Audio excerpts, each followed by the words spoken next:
Lepo pozdravljeni. Letošnja zima je bila sicer precej mila, a zagotovo ste se razveselili pomladi, ki kot vedno prinaša daljše in vse toplejše dni. Poleg menjave zimske garderobe pa nas v naslednjih tednih čakajo tudi priprave na velikonočne praznike, ki jim bomo tudi mi namenili nekaj pozornosti. Poleg tega bomo pokukali še v pretekla dogajanja tedna možganov, predstavili vam bomo delo Društva paraplegikov, zdravilne učinkovine bakra, vpliv stresa na vrednost glukoze v krvi in vam za konec zaupali, o čem bodo konec marca tekli pogovori. Ostanite z nami. Vsako leto v tretjem tednu marca po svetu poteka teden možganov, katerega namen je osveščanje splošne javnosti o pomenu raziskovanja in spoznavanja možganov, spodbujanju skrbi za zdravje možganov ter preprečevanju bolezni in motenj v njihovem delovanju. Slovenski teden možganov je bil z osrednjo temo Telo in možgani organiziran pod okriljem društva Sinapsa, Slovenskega društva za nevroznanost. Brezplačna predavanja strokovnjakov z različnih znanstvenih področij so obiskovalce seznanili s prepletanjem možganov in miselnih procesov z našim telesom. Poleg tega so obiskovalci lahko spoznali, kako gibanje, meditacija, mikroorganizmi ali motnje vplivajo na avtonomno živčevje. Uvodnim in kliničnim predavanjem so sledile tudi delavnice ter filmske projekcije s komentarji. Pester program v živo je potekal 5 dni na različnih lokacijah v Sloveniji, večino dogodkov pa so simultano prenašali tudi preko spleta. Zveza paraplegikov Slovenije deluje od leta 1979 z 9 pokrajinskimi društvi. Je članica Nacionalnega sveta invalidskih organizacij Slovenije. Več pa v prispevku. Zveza paraplegikov Slovenije je reprezentativna invalidska organizacija, katera združuje vse poškodovane državljane na območju hrbtenjače. V naših vrstah je vključenih 1100 članov, kateri pa zaradi svoje invalidnosti imamo velike težave tudi z preleženinami oziroma z različnimi ranami, ki se zaradi našega sedenja pojavljajo skozi čas.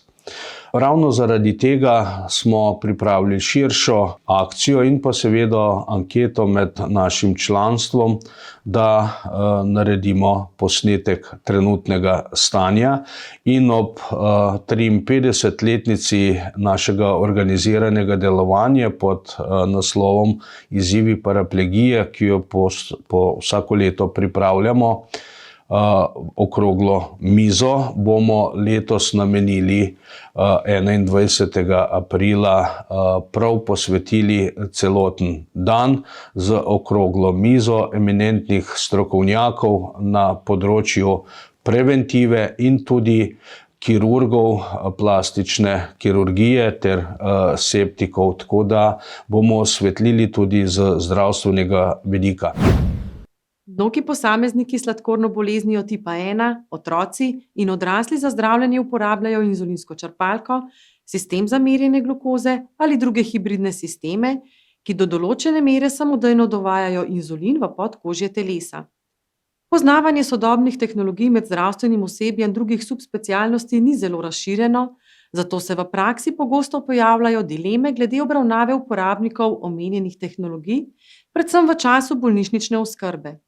V četrtek, 31. marca ob 18. uri bomo o tem spregovorili z gostoma izredno profesorico dr. Natašo Bratina iz Pediatrične klinike v Ljubljani in z asistentom dr. Lešem Skvarčo z kliničnega oddelka za endokrinologijo, diabetes in presnovne bolezni. Oba prihajata iz UKC Ljubljana. Vabljeni na pogovor. Ste razmišljali, kako bi za velikonočne praznike tradicionalne praznične jedi spremenili v lahke in na ta način naredili praznike bolj zdrave? Škoda časa in energije, saj lahko zaradi lažnega občutka, da je lahko, obenem bolj zdravo, pojeste še več, kot bi sicer. Smernice za prehrano pri sladkorni bolezni tipa 2 učijo o zmernosti. Velikonočni zajtrk naj bo res kraljevski, nato pa pot pod noge in na sprehod. Če bo med prazniki toplo, bo idealno za krajše kolesarjenje. Počutje bo boljše, predvsem pa bo praznikom vrnilo smisel preživeti več časa z bližnjimi. Če pa vas bo vseeno odneslo in boste pojedli več, kot ste nameravali, pa si po praznikih privoščite krajši post. Takrat posezite po nizkoenergijski hrani, ki ne bo obremenjevala vaše prebave.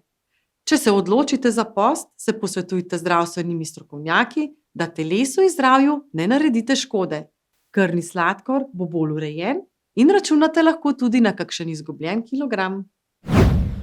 Grki so prepoznali čistilni učinek bakra več kot 1000 let nazaj.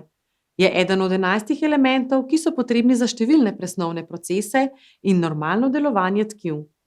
Stimulira delovanje možganov, ščiti pred zgodnjim staranjem, dviguje odpornost in raven energije, pomaga pri absorpciji železa in preprečevanju slabokrvnosti ter je ključen za normalno rast in zdravje organizma. Baker ima pomembno vlogo tudi pri celjenju ran in regeneraciji kože. Igra ključno vlogo v sintezi in stabilizaciji proteinov v koži in ima tudi močne biocidne lastnosti. Deluje antibakterijsko, antimikrobno in antimikotično. Proizvodnja kolagena v koži je pomembna za celično obnovo kože in preprečevanje staranja, zato baker postaja priljubljen v kozmetični industriji kot anti-age učinkovina. Zaradi kombinacije svojih edinstvenih lastnosti pa je idealna učinkovina tudi v sodobnih oblogah za rane. Določena hrana, bolezen in pomanjkanje gibanja praviloma zvišujejo raven glukoze v krvi. Še en dejavnik, ki lahko zviša raven glukoze v krvi, pa je stres. Kako lahko stres povzroči visoko glukozo v krvi in kaj lahko storimo glede tega? Fizičnega stresa, ki jo na primer povzroči bolezen ali poškodba, se zavedamo. Čustveni stres, ki ga lahko povzročijo občutki, kot so strah, tesnoba, jeza in razburjenje, pa je težje odkriti in ga je težje obvladati. Ko je telo pod stresom, se nadledvične žleze povečajo in proizvajajo dva hormona, adrenalin in noradrenalin. Medtem ko je glavna vloga noradrenalina preprečiti padec krvnega tlaka, je adrenalin pomemben pri uravnavanju glukoze v krvi. Zvišanje glukoze v krvi je v stresnih situacijah pomembno, saj se telo pripravi na povečanje telesne in duševne aktivnosti. Sproščanje adrenalina v kombinaciji z zvišanjem krvnega tlaka zagotovi oskrbo vseh delov telesa s kisikom in glukozo. Pri ljudeh, ki sladkorne bolezni nimajo, za znižanje visoke ravni glukoze v krvi telo sprošča inzulin. Pri ljudeh s sladkorno boleznijo pa stres prispeva k povečanju ravni glukoze v krvi, ki je lahko dolgotrajno. Kako pa lahko zmanjšamo raven stresa? V stresnih trenutkih se lahko sprostimo z uporabo vaj za globoko dihanje. Preučimo svoj urnik, da ugotovimo, kako se lahko razbremenimo stresa. Redno telovadimo in se sprehajamo na prostem. Stik z naravo pomirja telo in duha. Pomembno je torej, da razumemo, kaj je stres in kako vpliva na naše telo. Z odkrivanjem in aktivnim iskanjem zdravih načinov za premagovanje sprožilcev stresa lahko izboljšamo tudi obvladovanje sladkorne bolezni. Veseli nas, da ste bili v naši družbi. Vabimo vas, da nas všečkate na naši Facebook strani, kjer vas redno obveščamo o vseh novostih. Zanimive vsebine pa najdete tudi na našem Instagram profilu. Za samodejno obveščanje o novih video vsebinah se naročite na naš Zaloker in Zaloker YouTube kanal. Spremljajte nas še naprej.